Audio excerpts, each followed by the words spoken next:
Wait. I can do a sync.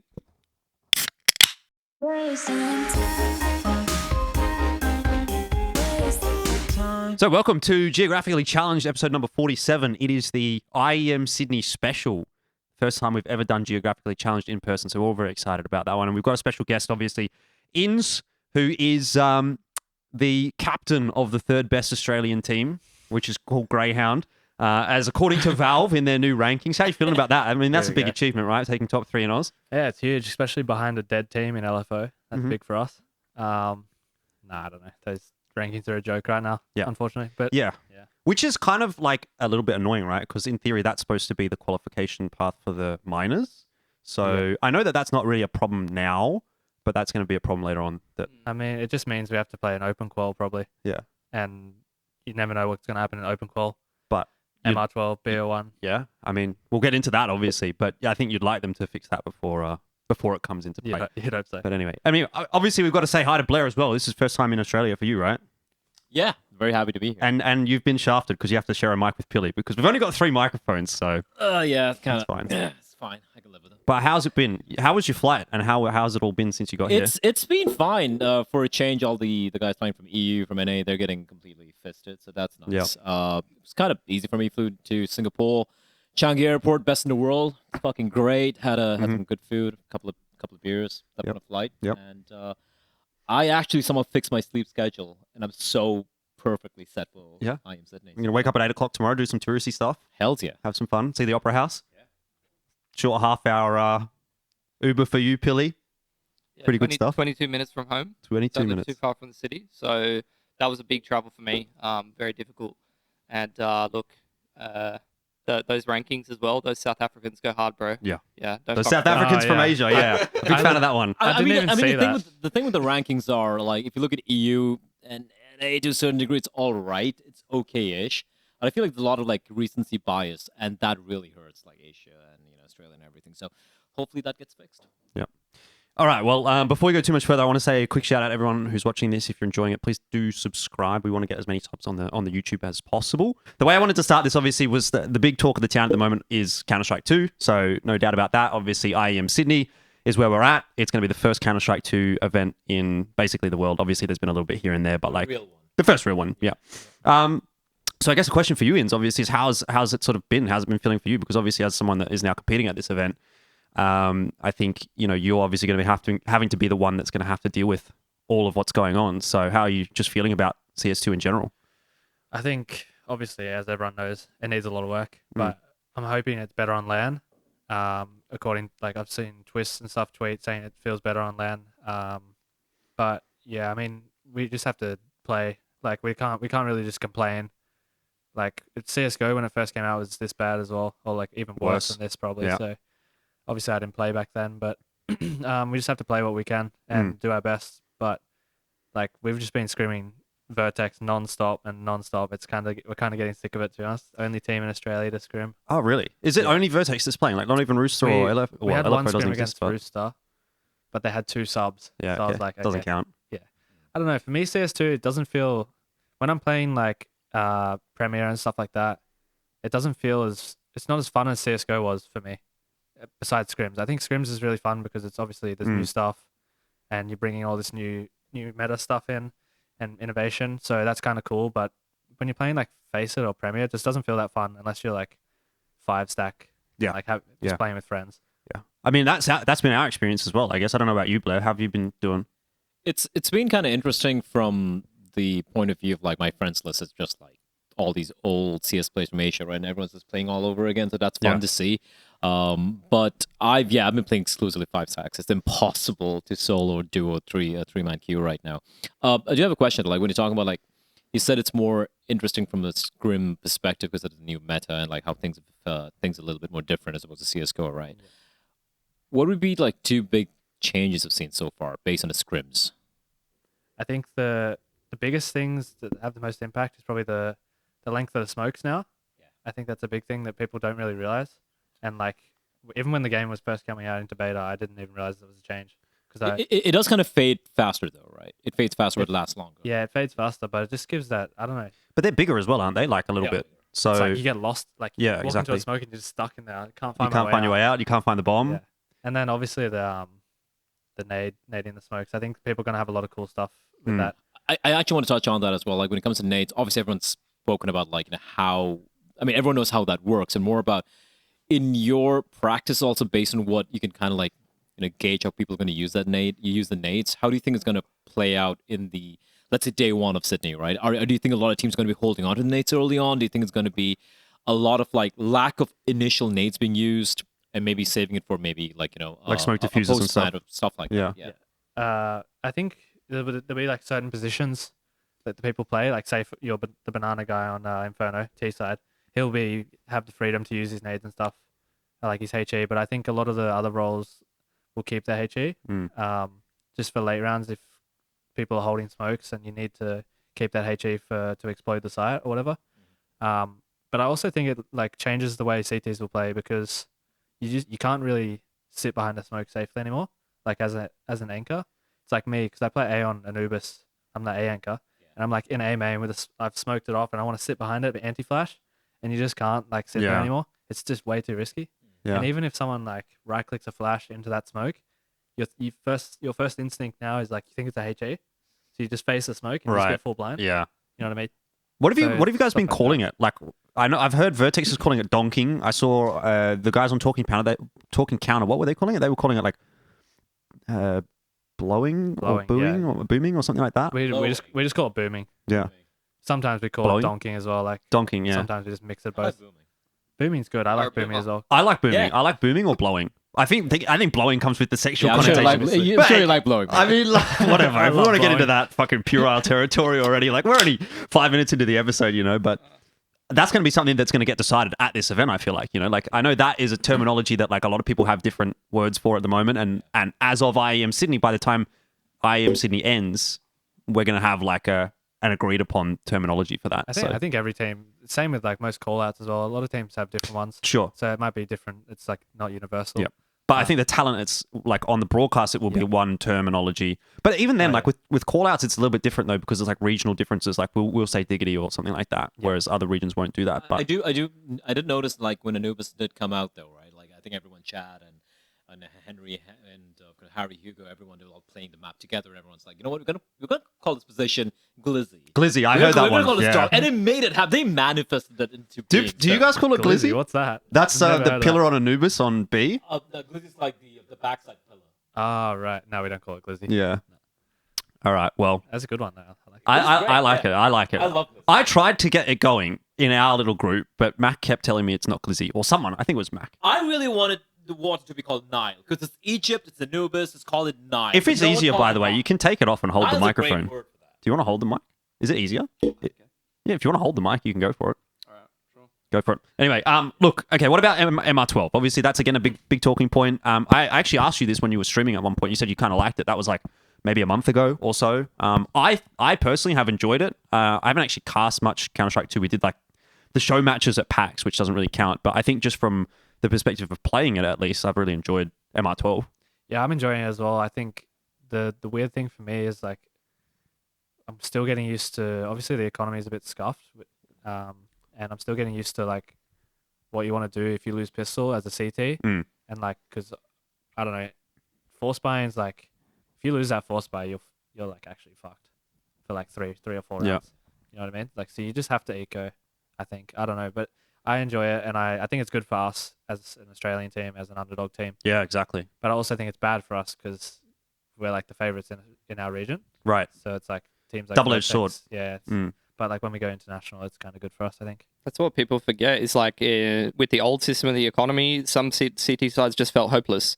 Like you lose the wrong round at the wrong time and you're like double eco, absolutely fisted for the rest of the half and you have no chance of coming back. So that's why the whole economy change was there in the first place. And I'm kind of worried that that's going to happen again. Even in like Valorant, for example, like there's sometimes where like you have the right start on a certain half and it feels like impossible to win. And that's been the great thing about CSGO, although it makes games go longer and people complain about that. I feel bad for the players actually with CS2 coming out because I feel like there's a lot more variance and a lot more crazy stuff that is going to make people very unhappy if they lose the wrong round at the wrong time. It's all fun when you're fucking around and you're scrimming and you're pugging and stuff, and you're like, haha, wow, we really got fucked this game. But when it happens in a big game, it's gonna be really like soul crushing. I mean, when it happens in the first game of IEM Sydney, you know, that's really like where people are starting to kind of get the idea that, oh, actually, this is going to be a little bit fucked because, you know, I don't know, like, what's the world? Like, you guys are playing G2, right? Like, in theory, if you beat G2 straight down into the lower bracket. Vertex is playing Mouse, is it? Yeah. So, like, you know, again, like, these are not games which I would say, like, on paper you're favored to win, but they're not unwinnable games. And certainly other ones that we've seen in that sort of opening bracket are definitely like closer to 50-50 than what you'd kind of want them to be. And that whole conversation around, you know, it should be best of threes instead of best of ones is definitely a valid point, but I kind of understand why they're not best of threes at this point. Like, I think that turnaround for ESL was probably pretty tough to kind of work. I think they made a statement, right? Or someone did? I don't know. I can't remember. Like, but they basically said, like, yeah, it's going to be MR12. Just because of the schedule, it's too late to change it and stuff like that. I think it'll be BO3 in the future. It will be. I almost have no doubt that is going to move to BO3s at some point. It'd be crazy if Valve didn't do the same as well. I do find it very interesting, like, if they do move to a BO3, right? Like, let's look at the IEMs we have, right? You have Cologne, you have Kato, the two big ones where you have like 2 weeks allocated for all these games. But then you have like China, your Rios, your Shanghais, your Sydney, for example. And right now, if you go back a few years ago, like 2017, 18, 19, we had IEMs, there were only 8 teams there playing, right? Yep. And now we have 16 teams coming in. So this entire format they have is based for 16 teams with the best of ones and everything. Now, if you're going to switch to BO3s because of the MR12 thingy, you have to either have less teams. I don't know if you want to go back to that. Or do you just have one extra day? I don't think one extra day is enough, dude. Like, don't you? Because like day 1 is 4 best of ones and 2 best of threes per broadcast. So you could move. If you have a B stream, you could have 3 best of threes and then 3 best of threes. Although in that case, someone has to play 2 BO3s a day. You definitely need a B stream. Yeah, the B stream's needed, like even right now, and then a couple of extra days. Like, could you kill? Because like obviously Thursday's a media day. Like you could kill Thursday as a media day and make it a group day. That becomes fucking stressful. I know, but like that's the way to do it if you want best of threes on without increasing the amount of time that people are at the event. Because like you're still paying for the hotels and you're paying for whatever. Yeah, you have to pay more. It's like if you do like the extra day without. So where do you get that extra day? Otherwise, then you have to start on a Sunday. But you also need a media day. Well, you do kind of need a media day. I mean, I'm not saying it's a bad thing to have. Like but I think if you're arguing between removing a media day or having BO3 opener games. It's not just a media day as well. It's just talking about like, stripping down everything you had in the group stages in a hotel or wherever, setting it up over or like, allocating resources for the arena as well, right? So for the TOs as well, they needed 1 extra day to kind of like do all these things, prep work and whatnot. Okay. So I think it's a discussion for another time, but switching to BO3s is going to really affect a lot of it has to happen, though. It has to happen. I agree. What do we think about like just the game in general, with like in terms of like sub-tick and movement and stuff like that? I mean, Pika's advantage, Pili, I know like in our games that's been a bit of a sore point for you. This is what actually I wanted to do Q&A with Ins because it's one thing when you're playing MM and you're playing against absolute shitters who seem invincible, by the way. We did play against Nade and beat him. So they're all gods. That's true. Elfishguy beat Nade. You heard it here first. I beat ASAP twice in Faceit as well, just saying. That's true. Entry fragged him on Vertigo. Hey, yeah, exactly. So no, I hit him with the AK. What's your prediction for things that you think are going to be like problematic this event, or trends that you think are going to develop this event, without obviously giving up like too much away or anything? But a lot of people have different opinions about things that are problematic with the game and that need to be fixed. And in my experience, going from Go and even seeing like Valorant in its early stages, a lot of things actually work themselves out. But what are things that you think are going to be problematic at this early stage of this event that might work themselves out, but especially things that you think like actually need to be fixed, like this is actually broken? Yeah, well, the main thing that comes to mind is the Pika's advantage. First of all, like I don't know if it's going to be different on LAN or not, but in scrims you can't hold an angle. I've been just like legit. My play is I'm just running around. Like even when I'm like standing still and I'm anchoring solo, I'm still moving all the time. Yeah, like constantly, because you just have to, or else you're just going to lose. I was talking to Vertex because they played in that show match at PAX, and they said it felt a little bit better on LAN. Like I don't know what a little bit better means, you know what I mean, necessarily, but that's what I heard as well. But I feel like it can't be that much of a difference. Right. Like with the game's just like broken. It can't be that much of a difference on LAN to the LAN. Yeah, I think that's a thing that felt very different about like this game. At least playing it feels more like I came from Valorant and I expected it to be a massive difference. Like, oh, I'm back playing CS again. after playing Valorant for a couple of years. I really didn't touch very much CS for the last couple of years. It feels quite familiar. The way that you're meant to play feels more familiar, and you've Valorant? even grounded some Valorant I've Q played as some well. Valorant. It feels very similar to that. Like when I first started playing Valorant, it's like you pretty much just have to peek and win the aim duel. That's how it feels. It's all about timing your peak. You know, you're not ever going to hold an angle on a key piece of the map. You're going to wait for the other team to take that part of the map, and you're going to peek out. Or you're playing a crossfire or something, someone's taking contact, then you swing off their contact. It's always, swing based. Do you wonder if that's almost a conscious choice from Valve? Do you reckon? I think Surely they're trying to make it noob friendly, right? That's what I think, but I don't know. I did have that thought as well, yeah, but I don't know. Like, would that make it more noob friendly? Because a noob, I think if you wanna holding make it an angle noob-friendly, is noob holding friendly. angle is actually noob friendly. If you ask Almost, me, right? yeah. So Because you're scared of peeking the angle if you're the noob. I agree, but I've also played like a couple of games. Like the closest server I have back home is like obviously it's still online. It's still going to be some routing issues and whatnot. I have like 5 ping that server, and I'm playing against other people who have like 0 to 5 ping. I'm a 0 ping gang. Yeah, but like Sydney. I could still feel the Pico's advantage. So maybe the land thing could be a placebo thing. I don't know. We'll find out obviously, but I think that's something which needs to be addressed. And look, at this point, there's so much like misinformation as well being spread in the on the Reddit communities and whatnot for the past like three bro months. science. Yeah, It's I don't read that. just a bro science coming out, and it's at this point I stopped like really caring about like what's going on. I'm like, okay, shit's not fixed yet. I'm just gonna wait for Valve to do it. Dude, they've had like 11 updates pushed out in the past 15 days. It's insane. So That's what I'm saying as well about like, I feel like half of this stuff that people are complaining about is maybe not even a problem. Like it's shit that people think is broken, but it's like their own bias. Placebo or something. I like do- the sprays and stuff. I think the sprays are a little bit. It's not the same as it's CS:GO. That's the problem. inconsistent. Yeah, it's just not Yeah. the same as CS:GO that people are used to. And I think the with the Peekers advantage stuff, I think it's not as big of a deal in team based environment as it is in pugs and stuff like that. Because you can like people running at you with a Mac 10. Like I know Mac loves to run He with a Mac 10. does. He's a big fan. It's like he thinks it's really good. He thinks they named shit the gun like after that. him. But like if you're in a team and you know what they're doing, it's a lot easier to beat that. You know what I The mean? one thing that terrifies me at the moment, and this might be my own bias, is I am fucking terrified of 5 pistols fully eco. Back in the day, I'd be like, yes, anti-eco kills are coming my way. Oh, me 5 too. pistolers running at me. Now I'm fucking scared, bro. If I've got a Galil or an AK, if I've got a Mac 10, fine. But if I've got a Galil and an AK, 5 people are running at me on eco. Like overpass when you're T side and you're holding fountain. If 5 CTs run through fountain at me, I'm scared shitless, bro. I'm getting like 1.5 kills max. Yeah. What about the A4 versus the A1S? Like, have you got? Because I used to only play with the A1S, and again, I'm a fucking dog shit player, so maybe my opinion doesn't matter. But I feel like the A4 feels a lot better in CS2. I'm not sure. I just use the A1 and then I use A4 and Anubis pretty much. Do you hold them both in your inventory though, right? Yeah, I have them both. You should. Yeah. Honestly, you really should. I've been watching some EU games and I'm thinking the AUG might be the play. I'm not gonna lie. It's been getting picked up a lot. I've been hasn't seeing it? quite a few people use the Yeah. AUG recently again. I was watching last night. I was like, maybe I would equip that and use it at Sydney. See, To see how it goes. Chuck it in the streams tonight. It is kind of crazy, right? Like the first, we never had an event like this, like in CS:GO, because when CS:GO came out, like it was like all these smaller little events. You had like NIP just shitting on everyone, and it was just like the game was in such an unfinished state for such a long time. CS2, even with all the bugs right now, is in a very good state. I mean, compared to CS:GO when it came out, right? But it's kind of crazy. I'm coming to this event, and I was doing all the prep work. I'm looking at all the teams as I usually do for any other CS:GO event. But then I'm like, all this shit could be completely meaningless based on how the first few games go, because it's just all these small little factors. You don't know how it's going to pan out. I think out of all the teams I've seen so far, I think 3 or maybe 2. I think 3 teams have officials in CS2.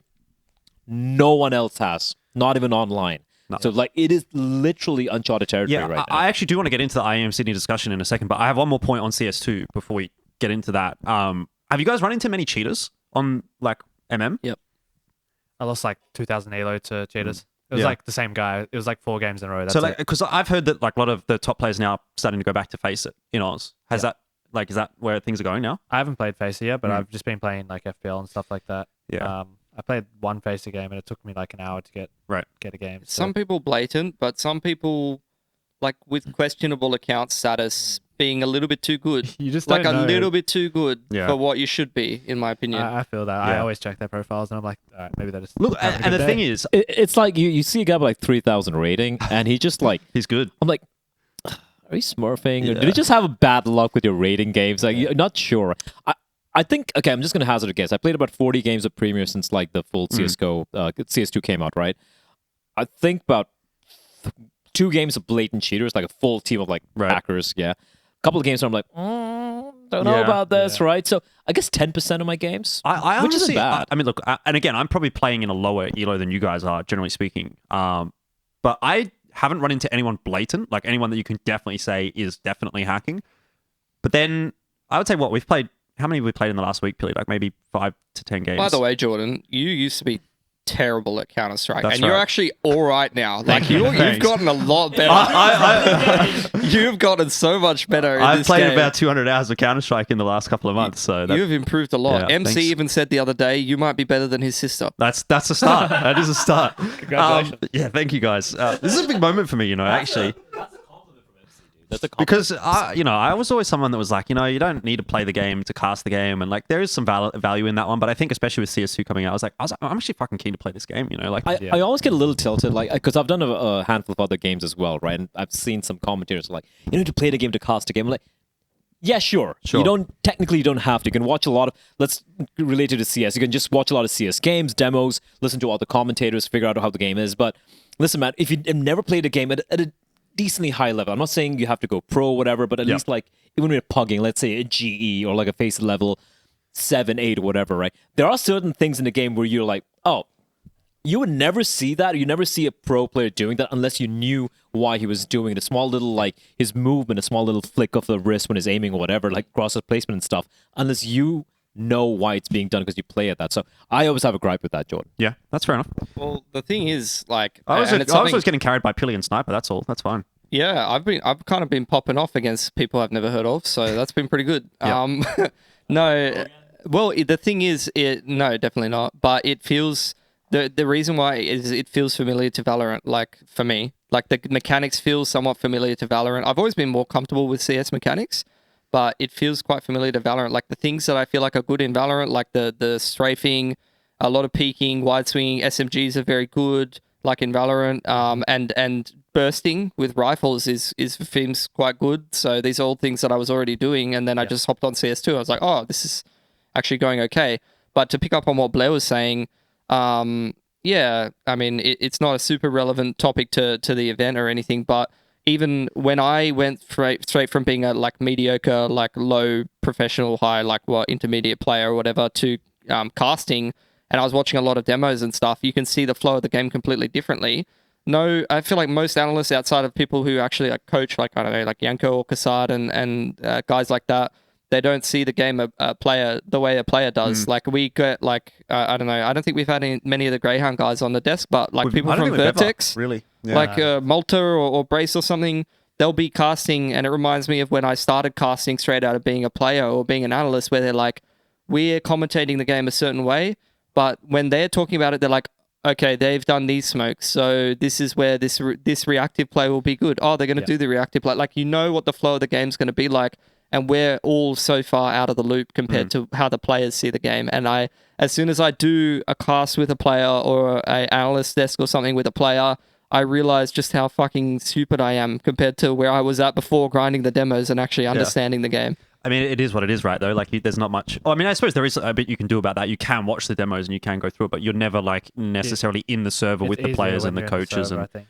Yeah, exactly. So it's harder to say... It's not harder to stay up to date, or is it? It is harder to stay up to date, I think. But what have you got to say, bro? You really can't prep for every single team, right? Yeah. Like, I feel like, just to play devil's advocate, teams. let's say you get, like, you know, let's say X I don't player, even think right? I don't think it's a prep thing, though. I think what Pilly's saying is that, like, you know, you instantly, like, you are, but it's I also see like, this flash or this smoke, therefore I know what that but means. it's also depend on the team, right? Like, say, for example, true. you have, like, player X commentating with you, right? And it's like a Na'Vi game, and it's going to be playing Na'Vi, has played Na'Vi in the tournament. It's like, yeah, I know exactly what they're going to do over here. But if it's a team ends in Group C, which is not going to be playing, he probably may not have studied that team as much. So I feel that a little bit of bias as well. Anyway, unrelated. Yeah. Fuck it. Look, I mean, what we were talking about was the leaderboard and the cheaters and stuff like that. And the only thing I wanted to say there was that I didn't really think I'd seen any blatant cheaters. I thought maybe I've seen a few like that are like a bit sus, but like whatever.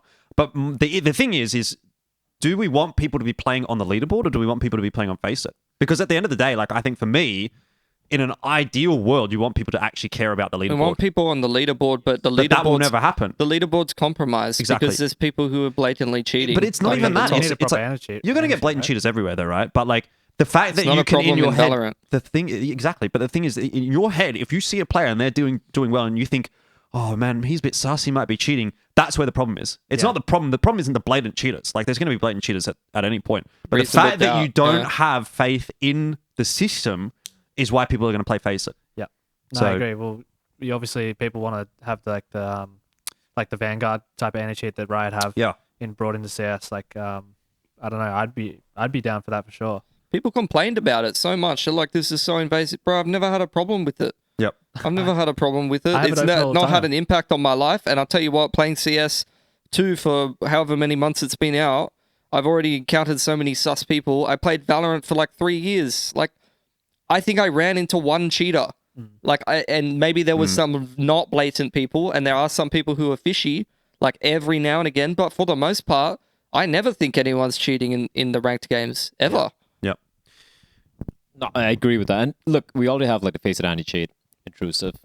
I played Valorant for a That's bit as true. well. Intrusive. At this point, like, fuck it, take my bank details. I don't give a shit. Just give me a fucking good anti-cheat. Because I agree with you, dude. Like when I play Faceit as well, yes, I have faced cheaters on Faceit in Asia, but also like I'm like, if they're cheating, I'm gonna get my elo back. Doesn't Yeah, really and they'll matter. get banned And pretty it's quick. happened, and they're gonna get banned. It's happened multiple times. I'm like, this guy's probably smurfing or cheating. A few days later, a week later, yeah, this guy was smurfing. Here's the elo back. I'm like, cool. I don't have to think about the people I'm playing against. I just play the fucking game, and I really want that to happen for Premier because I agree with you. I think Premier, like just having this consolidated leaderboard for all the players, it's good for the game. It's healthy for the game. Dude, there's so many people of new people coming in for tournaments or whatever spoken to. I'm like, they don't know what fucking Faceit is. They don't even like. I'm not talking about like high level players, just like the casual player, right? But if you see the leaderboards, they're like, You know what the leaderboard is, We know yeah. what the leaderboard is in the game itself, right? So I really want that to kind of like consolidate the entire player base of Counter-Strike all together in one place. Yeah. And if you want to play like against like FPL or whatever, that's fine. You can do that and face it anyway. Yeah. But like I want the leaderboard So here's to the mean thing. something. Do you know who's number one on the CS? Or do you know who was the number one on the CS leaderboard on Faceit? Yeah. Was it Muncie? Face it. I don't know. I know at the Bulma I'm not leaderboard. sure. It Yeah. would be Muncie or something. Yeah, but do you know who's the number one on the in-game leaderboard? Yeah. Global. Yeah. Jay Jesus. Yep. See, this is exactly what I'm talking about. Yeah. We are people that are very invested in the competitive Counter-Strike scene, and you guys are like, oh, it might be Muncie on CS leaderboard, on Faceit, but we know the guy in the game. Yeah. Well, I 'Cause think it's right just- there. Yeah, it's just in You your see it. face. Yeah, exactly. So I mean, that ties into obviously the notability thing, obviously, with like, Yeah. if you're a new player and you're like grinding CS and you're like, I want to get in a pro team, I get top 10 on the leaderboard in the world or in AU or whatever it is, Yeah, this has always been the problem. And it's especially a problem in Australia because it's not like we don't actually have a good player base of people who play Counter-Strike.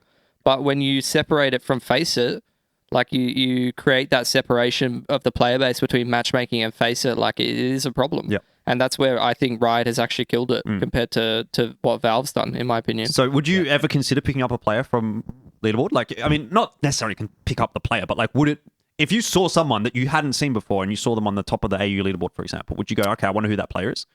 I'd be interested, yeah, but I wouldn't like. Obviously, it's not like, I'm going to pick him up. It's but like it's kind of like you would see their name and think like, okay, yeah, keep an eye on him. Keep me intrigued. Yeah. Like it's like Vexite, to be honest. Like when we saw Vexite, I didn't think he was a good player, and then I watched some of his demos, and like you can kind of tell when someone's a good player and when someone's not a good player. Like Right. someone can have insane stats, or you can look at someone and you can see the thought process behind what they're doing when they're playing. And I think that I had never saw that with Vexite until I actually paid attention, and which is I think that's like a big thing. Like that leaderboard would be huge for like even don't they do that in Valorant Yeah. where they 100%. people have been for picked up off the Autumn, leaderboard in Autumn Valorant, was right? number one. APAC, shout out to Autumn for fucking tanking my RR by like 250 at least. Yeah. He's gone to a Chinese team, FPX? FPX. There's players who are getting tryouts in Korea. There's multiple players from Australia. Not actually, yeah, Maple was number one on the leaderboard. I think Plix was number one on the leaderboard in Asia as well as America. Like all of these players who have grinded the leaderboard and actually put the effort in, as well as having good competitive results, are getting picked up by Asian teams in Valorant. And I think it's been a really positive thing. It's not going to be necessarily the same thing for Counter-Strike, though, because it is segmented Australia versus Asia versus different regions, which I don't think is a bad thing. The thing about Valorant is it's APAC. So, like, and I think it's harder to, it's probably harder to grind to the top in Australia because of the queue times, as opposed to probably harder in Asia because the players are probably better. But when you're top from Australia, you're top of the APAC leaderboard. Everyone in APAC's looking at the leaderboard. And just to add on to that, right? Looking at the Asian CS scene, which has been kind of like in shit for like the past few years, and now with CS2 coming out, sure, you have new players coming in, but if you're, again, don't have faith in the leaderboard, you're going to go split it into faceit and the, and the native leaderboard thingy. You're already cutting in half an already tiny player base right there, and you're gonna struggle to find the right people. Yep. Yeah, Anishit, Valve, please intrude me. Yeah. Don't force Korean teams to pick up people from retake servers because there's no other player base. Yeah. Well, that happened in China Shout too. To be fair. out Solo that one time. Yeah. All right. Look, have we got anything else to talk about CS2 specifically before we talk about IEM? Is there anything else? I just okay. This is a bit of a mini rant here. All right. But I care about the game, the core game, and the esports side of things. And obviously, I'm biased right there. I'm sure you guys as well. But when everyone's just like throwing a hissy fit, like, where's my fucking war games? Where's my fucking retake? Where's my fucking community service? Look, I agree. I want to play in community service as well. I want to play like pure FFA DM where I don't fucking, I join any DM in CS2 right now. The T's are filled up. There's only CTs. I'm like, it's time to fucking use that. You want to practice I the want AK. the AK. Yeah. The spawn protection. The spawn protection. I'm just staring at this guy. The guy's just spinning. He's just waiting for me to like get the right timing. But the thing is, Valve's gonna add that back. They're eventually gonna add that back. They obviously want to fix the more pertinent issues right now to make the game viable as a competitive esports, which is what it is primarily. And then all these things are gonna get added. Danger Zone. I don't know. Some guys love it. Chat loves it. I know. Rushley loves it, but I don't know about that one. But I'm sure everything else is going to be coming back in. The thing is, did Valve push out a bit of a half-baked, half-cooked product? Yes. Do I have faith they're going to fix it? Yes. Let's not be naysayers. It's kind of annoying reading all these fucking threads, man. Like, 'cause they're trying, just fix the game first, which they are doing right now. They patched like 16, 11 16 patches and 11 patches in 15 days. Yeah. That's insane. That's crazy. That's a huge patch for schedule. Valve. Yeah. Oh. All right. Look, end of the day, I guess that's going to get sorted. I can't say I've ever played a Danger Zone game, though. We can't get the queues in Never queued AU. it. Yeah. I Not played possible. like 10 in Europe. There They're you actually pretty fun, but Yeah, I love Battle Royales, man. I started playing because I played a little bit of PUBG when it came out. Actually, a lot of PUBG when it came out in 2018. Right? I'm like, Bro, cool, this is fun. Everyone did. I'm like, I'm going to fucking Danger Zone's coming out, Counter-Strike with the love of my life, and Battle Royale. And then like a few months later, I see these motherfuckers just like people like chat just flying around the fucking map playing Mario. I'm like, fuck that shit, I'm out. I don't do Fortnite. Mines, bump Fair mines enough. or whatever. So actually, that ties maybe into the next question, and this is an IEM Sydney question for you. So the question is, would you actually rather be playing CS:GO rather than CS2 for this event? That's a hard one. I don't know. I think it's a good time to play CS2 because obviously the majors are right around the corner, like the major qualifiers. So I think playing CS2 at this event is actually a good thing. Yep. But obviously, I think Valve brought it out a bit too early. They obviously had a time frame to bring it out, and they just pushed it out too early. But I'm pretty keen to play it, honestly. Yep. I know there's going to be probably a lot of technical issues and a lot of pauses and long days, but I don't know. I'm kind of excited. Look, I got to say, anecdotally, again, and this is all just show match, but we did have a CS2 LAN in Melbourne, which was like a week or two ago, and that was with ESL Australia. Yep. And it ran completely smooth. There was no pauses, no tech issues, no nothing of that kind of variety. So Yeah, but don't you think if there was an issue, they wouldn't really complain about it? In maybe show not. match? Like, I mean, to be fair, like you're right, but like I just think generally speaking, it went pretty smoothly. So that has given me some degree of faith, and especially given the fact that this is a global show, like there's going to be bigger investment, and ESL's obviously got faceit and stuff like that as well. So I think it'll be. I actually have maybe a naive hope that there's actually not going to be a lot of tech issues. I think if anyone's equipped to deal with them, it is this company that we're working for or that we're involved with. Also, when it comes to the bugs and stuff, I think a lot of teams and players have over the years, like we've evolved and grown as well. And let's go back to, for example, the Olaf boost, or let's say even the the big clan bug, for the bug clan bug, for example, right? Where people used to be a little, people used to be a little scummy about these little things, but now everyone's kind of like, hey, you found something broken, I'm just gonna agree not to use it. I think it's the community has matured quite a bit. So even if there are bugs out there which just suddenly come out and we realize Valve's not going to be able to patch that in the next couple of days, I think it'll still run fine. Even like the preemptive post before any other bugs, from ESL. Just saying, like, you have to declare this shit before... If you find Olaf Boost version 2. It's like Bleh going through customs earlier, Took like an hour and a half, didn't it? Yeah, it took a while. They didn't want to let you in, man. Like, yeah, man, I don't know why, No idea. More than 100 ciggies. Maybe. Did they patch that vertigo boost? You mean like on the scaffolding? On scaffolding. Yeah. Surely that's I don't know if they did, actually. Okay, they have updated Vertigo twice since that happened, but I don't know if they have yet. Check it tonight. I don't play Vertigo, so I don't care. But the thing is, like, that's semi-well-known now, so I feel like you'd almost need to find, like, another one that's on a different map. You'd get banned. If it's well-known, then it should be in the... usually... I don't know if it's the same thing for CS, actually, but for some of the Valorant... Like, I went to VCT APAC, and the admins made, like, a list of bugs. There's a doc, right? Yeah, There's, like, a doc of Yeah. bugs. Yeah, so surely that kind of stuff will be put in there. One on there when I checked. Yeah. All right, well, I mean, look, I guess the expectations for this event, what do we think? I mean... I'm excited. I feel... I agree with you completely. The fact that, if you keep delaying... If Valve keep delaying the release, right, even though it might be a final, more polished product coming out, there would still be bugs, which can only be found when you have like literally millions of players playing daily, day in, day out, which is what you're having right now. And considering the cycle is going to be starting in January is when the online qualifiers start for like the RMRs or the minors, which I hope they call it again. Yeah, bring back minors. Bring back a minors, man. Like, it's not a joke. It's a better name. I'm not going to touch it. Okay, I see. I don't do that joke. That's why you're not allowed into Australia. But like... All right, Jordan. I'm in, all right? I'm in. It's October. Fucking stop. Just stop while you're ahead.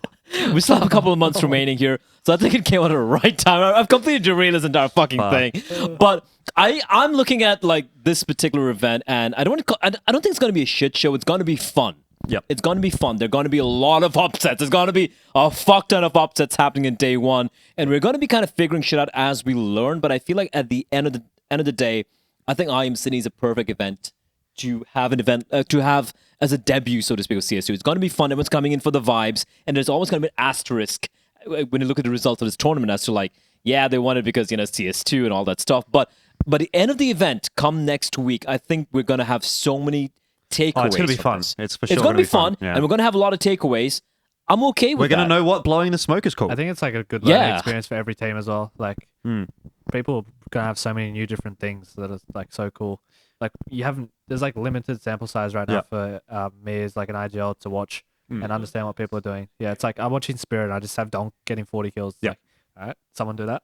Yeah, that'd be nice. Exciting. So, okay, obviously don't tell us, but have you actually found something that you think maybe someone else hasn't found? Like, is there anything? Like any smoke or, I don't know, something like that? Nothing? Nothing crazy, but there is some cool stuff we have, yeah. Okay, sweet.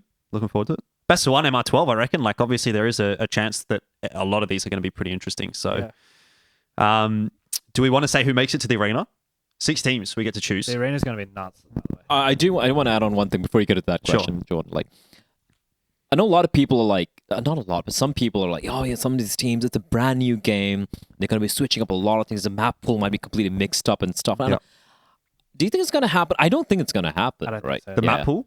Yeah. No. Some teams. Like, sure, you might have a couple of teams where like you have brand new IGLs coming in, maybe Heroic, not this event, Heroic down the line perhaps. The way I see it is I think that teams are going to play the way that they had played in CSGO, and there may be like some changes obviously based on being able to blow smokes open and stuff like that, but generally speaking, like I don't see strats changing all that much. Like, is that... I think strats will change quite a bit. I think there's... Yeah.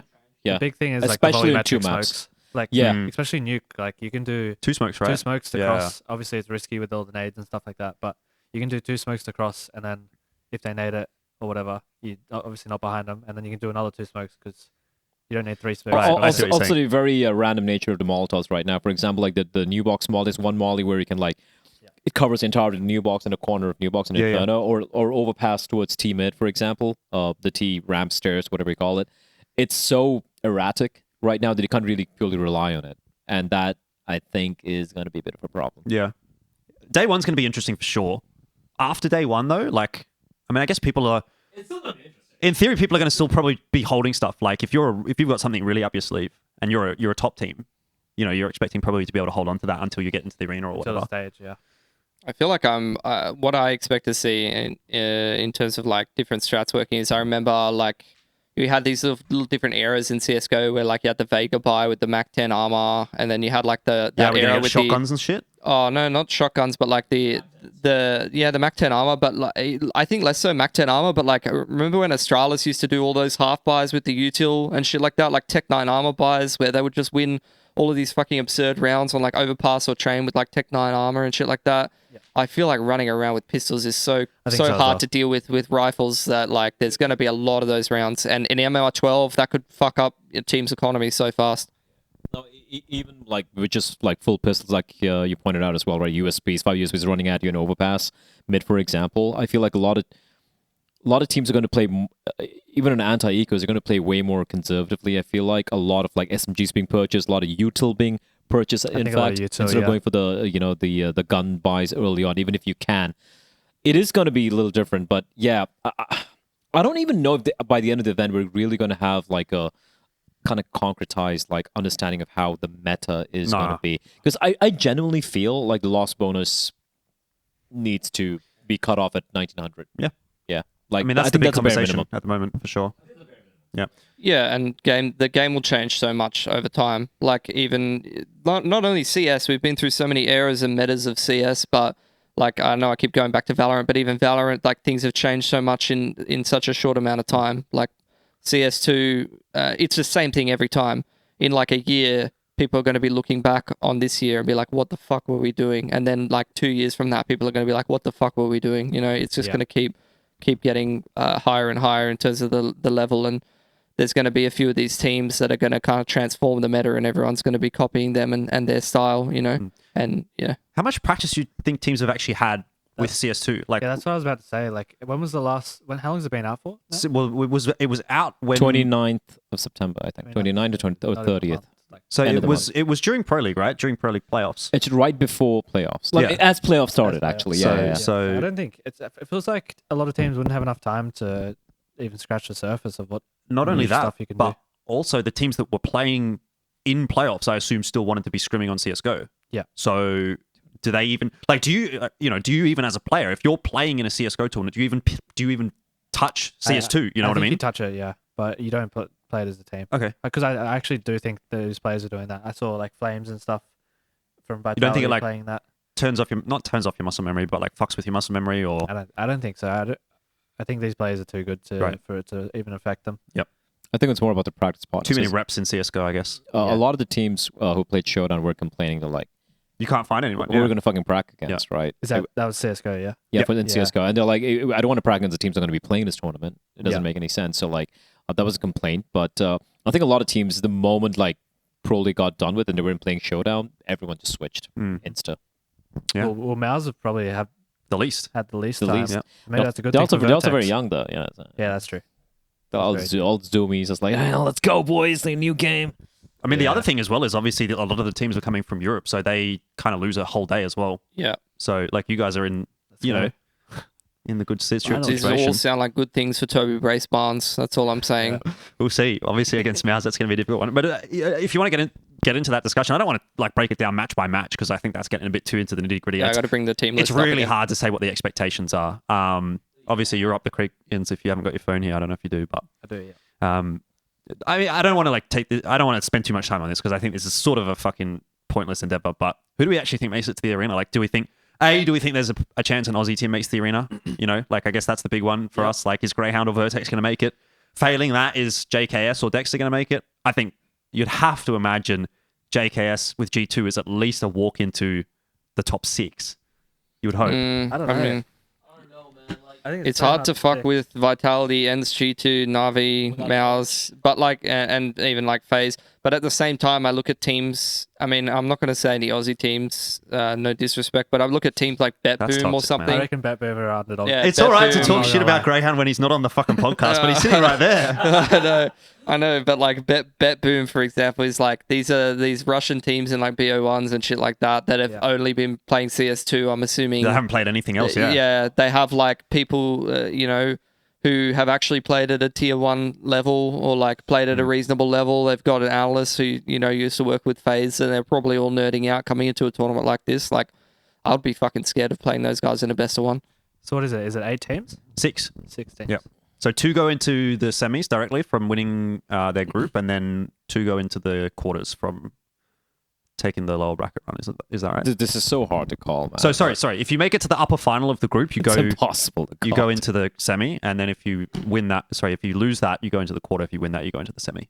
Yeah. And then the lower bracket final qualifies the other team to the quarter. Yeah. So I think we're all locking Vitality, are we not? Everyone's locking They've Vitality. literally lost Zonic. You know that, right? Yeah, I understand that. And but X does Dice come does in. that make a difference? I don't know. Like, I really feel like it makes... This guy makes doesn't a have a difference. coach. Does it make a difference? It does make a difference, Yeah. yeah, but I don't think it's that big a difference. But you got to look at Like everyone one else. event later? Okay, I think Mouse and G2 are kind of lock-ins. Mouse G2, but not Vitality. Because of how they're just stable, right? They're just stable. Mouse just won the tournament. G2 is still pretty lethal. Yeah. I'll throw in Ents as well. I know they lost to who was it? To Big. That's online. Yeah. Showdown doesn't matter. CS:GO doesn't matter. I mean, we watched Mouse losing fucking Pele at Masters Nordic There we qualifier go. to Yeah. it doesn't mean anything. 416 old school some shit. It's crazy. okay. Might be a slight hot take. I think Monty make it. Yeah, I think Monty's a dark Monty is horse for sick sure. right now. For sure, yeah. I think they're a dark horse. And the grinders, fucking grinders. What about Linvision? Like No, Asian CS, mate. No, CS2. dude, I like the team. Swing. They Swing just them. joke. I No, think, no, I no, think no, no. complexity, honestly. Complexity seems Over good Complexity too. look fucking sick right Yeah. now. Yeah, Ooh, they look good, dude. I'd say Yeah. complexity. We don't need to pick 6, but And Greyhound, obviously. yes. Yeah, And you have to. Vertex. You have to. And Vertex. And I'll take Rooster. one or two. I'll take either one. You know what I mean? Like, even there, dog. I don't want to get greedy and say Vertex and Greyhound, but like I'll take Vertex or Greyhound. You know, if we get one, I'm happy. Considering how much CS2 Robs has been playing, Mr. Valve Robs has Yeah, been I'd playing say so FaZe. far, I'm gonna be surprised if FaZe don't make it But through. I feel like Navi, we're kind of finding form as well at the end of CS:GO as well. Yeah. So it wouldn't surprise me to see. yeah, them I there think. as well. I But think simple things I think CS2 is dog Emma- shit, so No, I think everyone Emma does. and Bit kind of like are feeling a little more comfortable right now in the team, so to speak. It's not just JL and Simple and They what was looked it? really good. Yeah, the last few it events. was really good. Yeah, so they could. But again, CS2 limited prep time. Dude, I think only Monty and I believe Apex. And maybe BetBoom. I think there's only Betboom didn't Betboom. play any events, if that's what you're talking about. Okay, so only At Apex. Pro League or something? Is that what you're saying? No. CS2. CS2. Oh, right. I think I think Apex Apex and and Monty Or have played have CS2. played CS2. Yeah, and okay. it's like And Linvision? 2 or 3. Did they play the Asian core? There was a Yonshiping qualifier that they played, but they played, they lost to Rare Adam. Rare Adam. but they played with their coach. Coach. For I one saw game. Yes, Mongols they were did. playing with their Yeah. coach as well for something. Yeah. Yeah, I don't know what's Wow. happening there. I don't know. We'll talk about. We'll do. Anyway, Ty Lu's back though, bitches. Let's Fuck, go. By the way, for those that are watching and are like, "Where's all the Asia CS discussion on Geographically Challenged?" Well, that'll come in the next episode. We've We're obviously got literally Inns here in so the heart of Asia, Australia. that's right. No, what do you mean? Heart of Asia. Dude, is I shit South you not, South man. I'm just Africa. walking around here. I'm like, am I in Singapore? Yeah. Like, what the fuck? This is amazing. Man, that's a little. Yeah. The food's great, by the way. Food's Yeah, fucking great. yeah. I've only had like the sushi, but The it's people food's great. too. Yeah, like Is it your honestly, first time in Australia? Yeah, it is. Yeah. literally my first time. So yeah, Also, by the way, the one team no one's actually said is Cloud9. Like they looked really good. touted to be the best team in the world. Listen, by the way, the Hobbit, Yeah. the Hobbit IGL move, fucking goated as fuck. That's what I wanted to see from day one as well. I don't know why they went to electronic. I'm gonna give it a shot, Hobbit. yeah. But it's Showdown, it's online, it's CS:GO. Just pinch of salt right there. All right. I wanted to ask Inns how do you think people's individual form's going to be swapping from CS:GO to CS2? Do you think it's going to change at all? Like, do you think anyone's going to be like? Do you Better think or there's any worse? player that's going to be like? I'm not saying name a player, but do you think there are some people out there who are going to swap from CS:GO to CS2 and just be really shit? I wouldn't say really shit, but I think form will drop off. I think maybe a big thing is for AWPers Yeah. to drop off a bit with the way that the peaking works right now. Mm. And obviously, I saw a stat about something. I know it's limited sample size, but AWPers ratings are pretty low online tournaments so far in CS2. But I picked up the AWP every now and then in a scrim, and it just feels so much harder than CS:GO. I don't know why. I did like I was playing quite a bit of the beta when it came out, and the op and spring was just impossible for me personally. And I'm like, all right, this is it. That's my end of me playing Counter Strike. I'm just gonna have to watch a fucking game now. But then when the full launch came out, I really feel like the spray and the op kind of got fixed. So now it's like it doesn't feel like bullshit. But when I miss the shot, when I miss a flick with the op, or when I miss a spray, I'm like, yeah, that's on me. So it's like I feel like Valve have kind of like fixed that thing, but it is different. So if you ask me, the people who are going to struggle the most are sprayers. Because it's not because the spray is unpredictable. It just feels inconsistent. I don't know how to describe it. I'm not much of a numbers guy, but it seems a little off. I feel the guys who like tapping, if Scream comes back to CS2, I'm just saying he's going to have a merry old time in that game. So I guess that's like kind of like anchor rolls in a way as well. Well, like exiles and stuff like that. When I played CSGO, I would only like crab spray people with A4 and body shot with Deagle and things like that. I was very bad with crosshair placement. My mechanics were dog shit, and I played mostly anchor rolls. But yeah, going to Valorant where bursting and things like that are better. I feel like I had to completely relearn mechanics that I brought into CS2, and it felt totally natural. So yeah, I don't know. I think if I played the way I used to in CSGO, it would be much harder, but I don't know. We'll see what happens. We'll see. All right. I mean, I did see Monacy hit a sick clip on Inferno, though, so maybe he's figured it out. I don't know. With the AWP? With the op. It's kind He's of probably cracked. figured it out. Maybe you could find out, Pretty Jordan. good. If you can do it online, He's all right. I'm sure you can do it online. I mean, he has done a lot of fucking wild shit on land, so yeah, I believe the kid. Maybe it's a game for the kids, for the zoomies. Well, yeah, that's the conversation, isn't it? Right? But Shout out Monacy, first player I saw in the me too. in Sydney as well. First player I saw walking. He's around. He's like, I don't like snakes. I don't like. He's so scared of snakes. Like, it's like, There's no I'm fucking like, snakes here, mate. so There's we come in the snakes in same. We come in the same Uber, and we saw the park, Hyde Park, right? Yeah.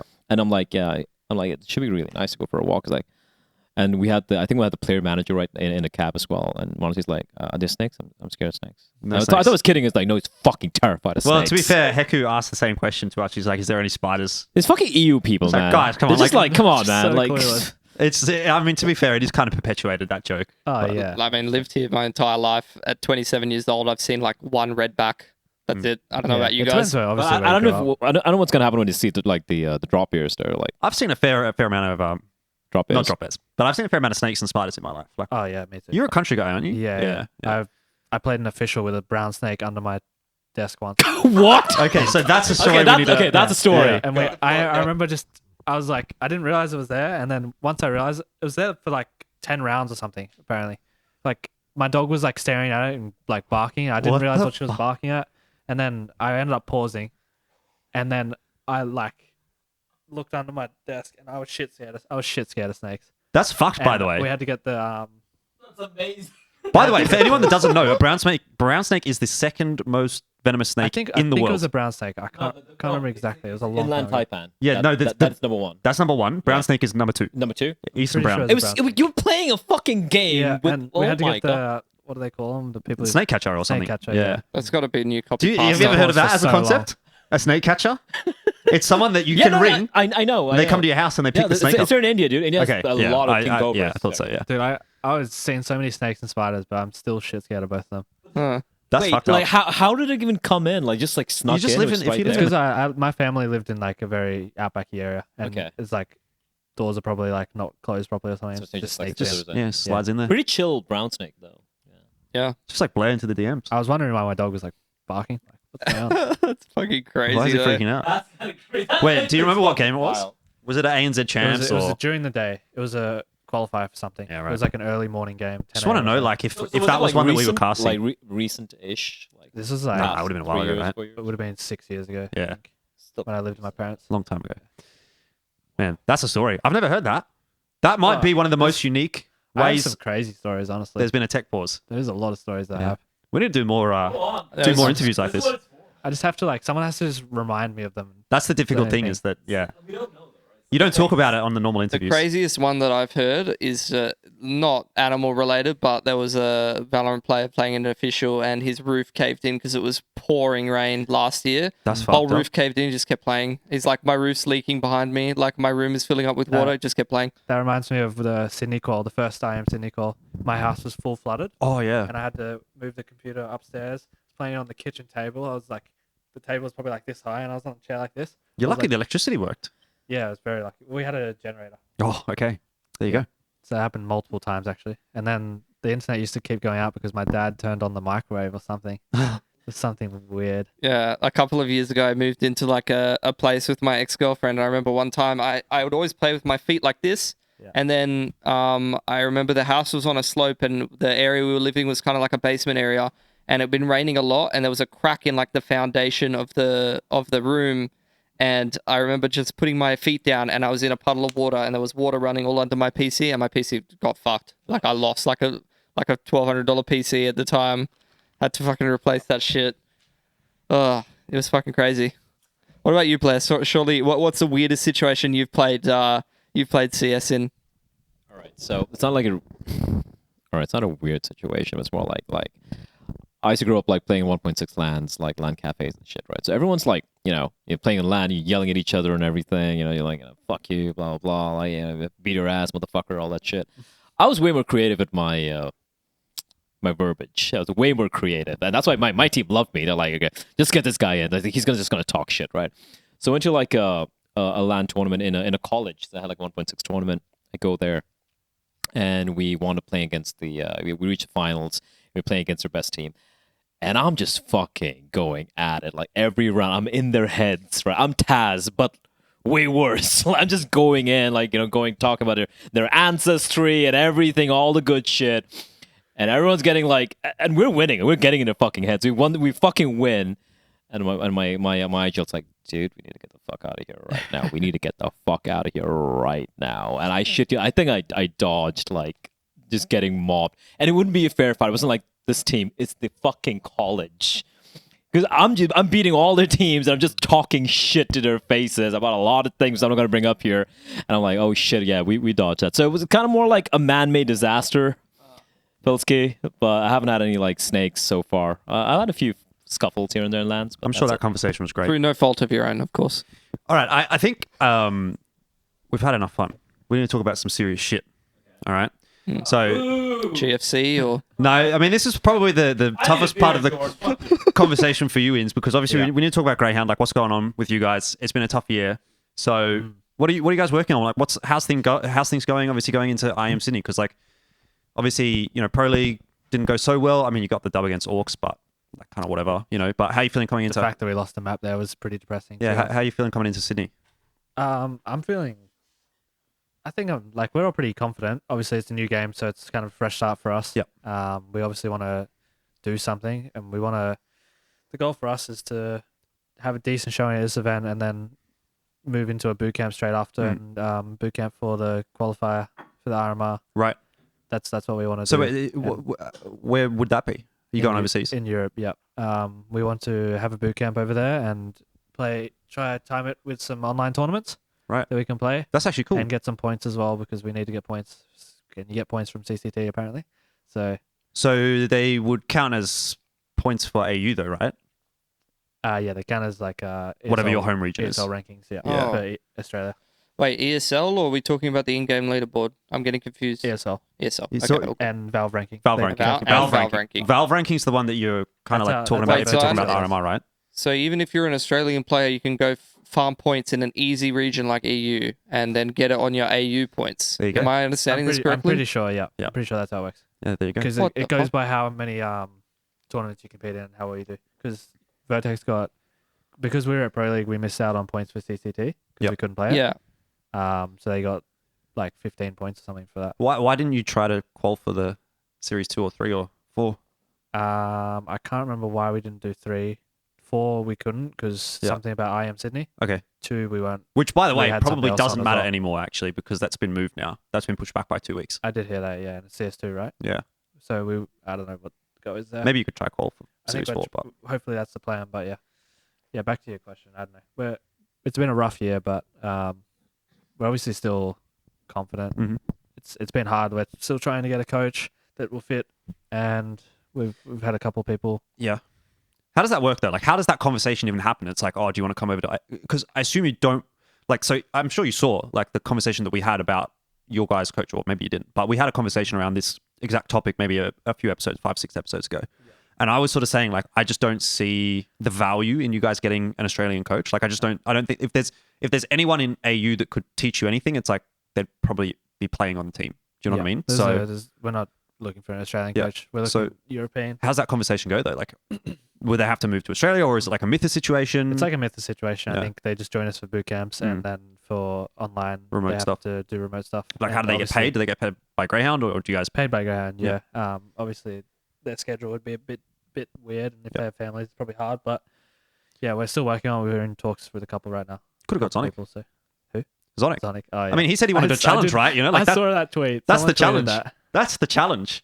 Get Greyhound to a top 4 at the major. I actually had a good laugh at that. Not gonna lie. This is like a more common thing I find in Valorant as well. In Valorant, there's a lot of teams who have coaches from America or from Europe, and they just commit to doing an upside down schedule to work with a team in Asia or work with a team. I mean, would in this case be in Australia, Yeah. and then they will join them for boot camps and things like that. There are absolute nerds out there who will happily turn their lives upside down to in favor of doing some gaming things. I mean, if you saw like Twister and Peku, I think, Yeah, went to yeah. Rare Adam, Oh, right. Adam, yeah. which is, I think that's a really interesting kind of prospect, but we'll get It's into not that like discussion these next orgs episode. Can't afford EU coaches anyway as well. Like, Oh, for sure. We can afford an EU coach. Okay. We just have to find the right person. Mm. And we're obviously not going to get someone that's an insane name like a Zonic Yeah, or anything yeah. like that. You're not going to expect that for an Australian team. I mean, when we had Mytha, it was like we were really confident. Like, we were really good going in, and then obviously COVID hit. Yeah. And we lost Chris, and then we lost Thor, like Mytha. What could have been, man? So It's also really unfortunate because like when you look at coaching, a lot of people, like people who don't really know much about esports, they look at a coach and like, oh yeah, like they think of an analyst, right? Someone who knows the game and everything, but they don't talk about like the other aspects, like when it comes to like the mental side of things, when it comes to the leadership side of things, when it comes to like the sort of respect the coach and command and everything, which are like intangibles which the coach himself learns over time. And if you now start listing out the sort of people who have all these qualities apart from just the looking at demos and anti-stratting and all that stuff, it's actually quite few, man. It's hard to find, even if you have the money, honestly. yeah, I was watching the Zonic video where the Vitality posted about him leaving, and there's some stuff that I never even would have imagined from a coach, like just cool stuff that he said. That was pretty interesting, to be honest. Well, what would you be comfortable saying? What is it that is taking so long? Like, what is it that you're looking for that is hard to find for you guys? I think we've been looking. We only really started looking again recently. Like, I've been actually reaching out to people. I think the main thing for us is having someone that fits in, but also someone with a bit of in-game experience that we actually respect, because it's very hard to find someone. That's why we don't want someone from Australia, because we're like the best players technically from Australia besides Justin and Chris. So we're not really going to respect coaches as much. So I think the main thing for us is someone who fits in, someone we can respect, someone with in-game experience, and someone who's willing to flip their whole life upside down for the schedule. It's not easy to find. It's not, dude. And even like the Valorant example you made, it's like if you look at Valorant, Asia is big in Valorant. So for a lot of these guys, it makes sense to switch. Well, the other thing I would say as well, no disrespect, but I feel a lot of the people that do get those jobs in Valorant, and Valorant being a game that hasn't been out for as long, the bar is much, much lower for people who do coaching and analysis, and particularly they seem to value things like spreadsheets and people that can do stats and all kinds of stuff. That Literally is don't care that for is any of that. not how I used to play in a team in Counter-Strike, where you would scrim and then you would improve things and then you can go through the demos and stuff. It's like, yes, having ideally a combination of both of those two things would be amazing, but particularly the people who cannot play the game to a decent standard and only do those things, I question analyst how role, surely. valuable those kind of things are. Yeah, well, we had Kingfisher, obviously, and this is no disrespect to him or anything, but to me, he was an analyst, and that was it, really. Yep. And he was very good at a very good analyst, and he worked very hard. One of the hardest working people I've worked with, and he was good at his job, but we just needed someone. We needed someone with a bit of a bigger personality, I think, because we can go quiet sometimes. Yep. Me especially, I can go quiet. So in I games. actually wanted to ask you about this because obviously I don't want to bring up bad memories just before a big Aussie event, but DreamHack Melbourne versus BNE. Oh, yeah. I was watching this in my hotel room. I was thinking, great, fucking Greyhound's going to be in the grand final. I'm casting the grand final. It's going to be sick. Man. Movistar Riders, obviously, they're no pushovers, Hey, but bro. like, I get to cast an Aussie team in the arena in a grand final. I was casting it, and I was like, they are going to win. And I was like, this is They're going gonna to win. fucking happen. And then it was like 15, whatever the score was. There And- was some absolute bullshit rounds from some of those guys, Still. though, to be fair. 14-11 or something? Yeah. 14-9? Yeah, and then like some of those rounds, like those guys, their individual skill is crazy, but some of those rounds, like, you guys would be up like 5v3 or something, and then like one of them would like get a 3k in like 3 seconds, and it's just like, holy fuck, like how are these rounds going? I was just pear-shaped? watching that, and I even said, because I was there with Sarah, I was in bed, I said to Sarah, I was like, they can't lose from here. I was like, there's no way they lose from here. I was at that point, which normally I never get to that point as an Australian fan. I'm like, it's not done until it's done, because I've been in that position so many times where I've watched a team, I'm like, they're going to win, and then they don't. Yeah. So anyway, look, contextually, for the people that don't remember that, but like what happened there, you know what I mean? Like why did that happen? Is that a situation where a coach sitting behind you actually legitimately makes a difference? I'm not sure, to be honest. I think that was more of, from my perspective, it was more of a lack of practice and lack of understanding. I think we had, from memory, I could be wrong here, but I feel like we had some good opening rounds. Like at that point, like 14-11, we got the openers. You were up in a couple of rounds for sure. Yeah, and we just, it's like individual mistakes when the pressure's on the line. There would be like a can late cost rotate us. into the bomb side that was like 2 players still alive or something like that, Just like with little 30 seconds things. on the clock, and then the bomb carrier dies or this or that or something like that happens. It's just little things that in practice we will do as well, but we Yeah. won't get punished for it Yeah. because we're versing like Vertex or Rooster or Australian But teams. broadening on the question, like Jordan asked right there, like if you look at all the outside tournament runs you've had outside Australia in the past year, right? Like year and a half, whatever.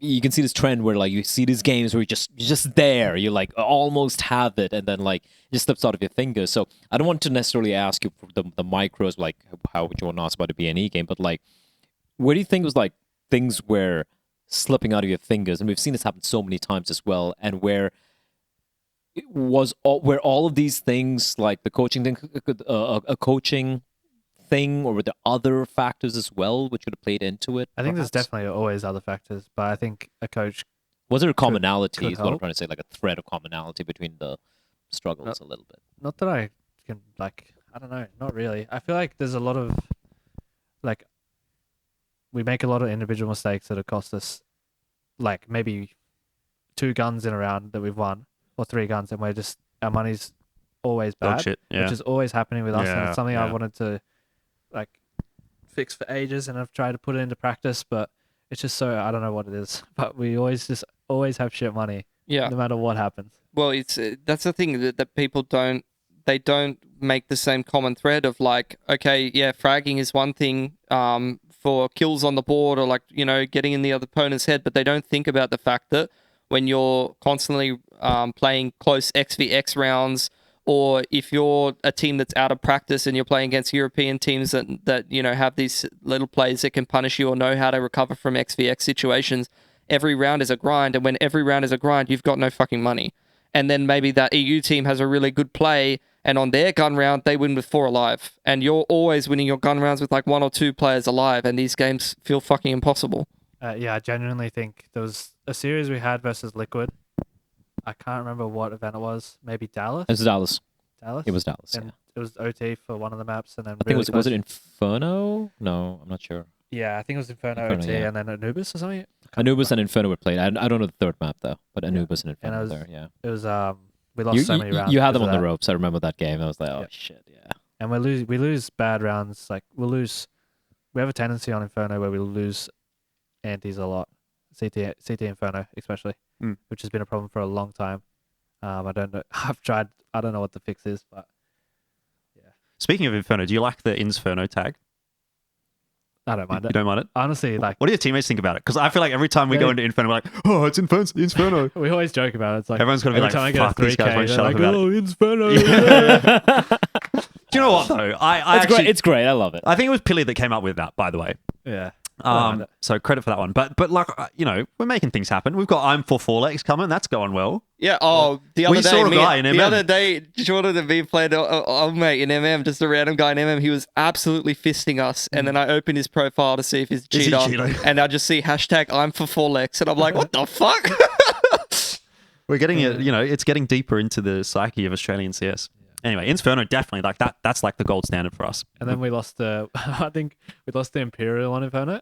And I remember after the game, Simon was like, Vinferno too good for Inferno. Yeah, it's true. All right, can we get the let's do a mini segment then of Ins rates new INSferno out of 10, and what do you like about it? Inferno, yeah. Yeah, new Ferno, because you should be the most qualified man for the job. I think. I don't like it, to be honest. I don't like the way Banana works as a T. Obviously, I don't play there anymore on Team Inferno, but I don't like how it looks. I feel like it's too difficult, but I feel like as a CT, it's very easy to take.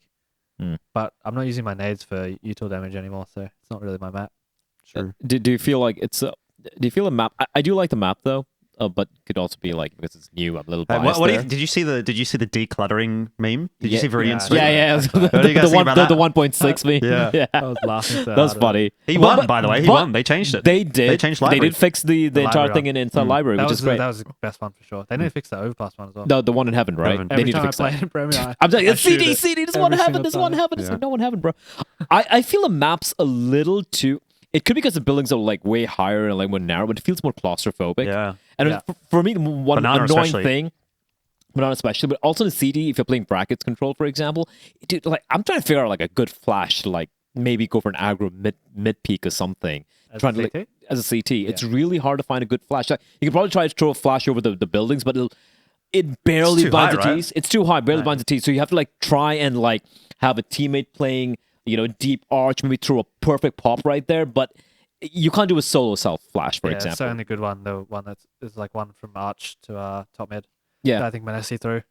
Like your teammate can do it for you, but Yeah. like you can't do like You a can't do solo one for play or yourself, something like yeah. that. So which is kind of annoying, but I don't know, man. I like new things. I like the revamped maps way more than just the ones where they're just done a facelift, for example, right? Like I would love to see maybe, like what's a map like Mirage and Nuke, for example. Please fix Mirage. Like, please change that. So You stale. bored of it? I'm done with Mirage, dude. So Like, stale. I like the old version better anyway. Which one? The old version of Mirage, Like the the CE OG one, yeah, with the Yeah. wood boxes and stuff. That was fun. That was like my favorite map. Yeah, Yeah. yeah. I know. Just change cache back to the old cache. I mean, change a few things. the caches back Caches. here for. Are they? Sydney, Do they so- play it on cache every time? I can't remember. Anyway, just I that's think I point. have. They did for one Sydney. Actually, one question I have for you guys is this concept of like obviously changing the map pool more often than what it currently was or is. It seemed like it was like maybe like one every 12 months if you were lucky to see a change. What do you guys think about like every 6 months per major cycle? Here we go. I'm just gonna think it's good. soundboard myself. Valorant. And is that what happens in Valorant? Valorant changes it all the time, and they don't only change the maps all the time, like act to act, season to season, but they also change maps in the way that I don't know who suggested it ages ago, but they're like, what if we change little parts about the map, like we change the way this box works or something? They do that in Valorant. You like move the murder hole on Mirage or something? or like change like Make some it of go the into market or terrain some on the shit. site or something, or some small part of the map it changes how it plays. They'll take a map out of the pool, then they'll change something about it and put it back in.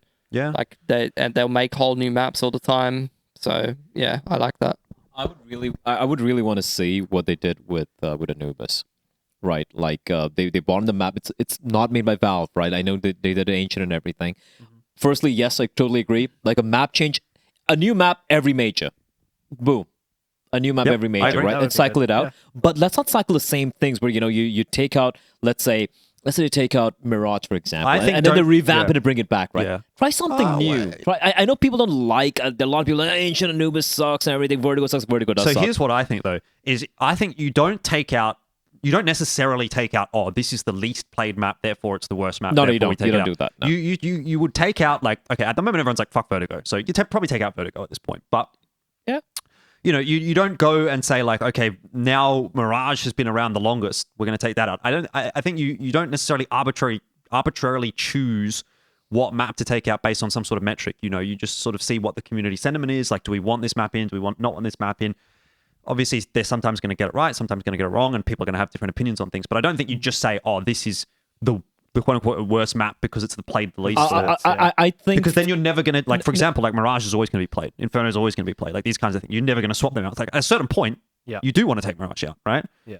So, But like for example, and this might be controversial or like a hot take, right? Overpass for me, even with the new rebuilt overpass, which looks very pretty.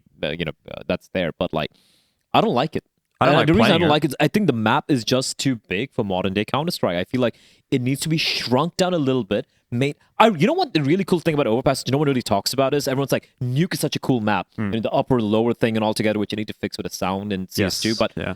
whatever, they're going to figure that shit out, right? Overpass, I feel like, was always the kind of like the spiritual successor to Nuke with the upper and lower bomb side, which no one really talks about A and B. But it's like a different take on it, right?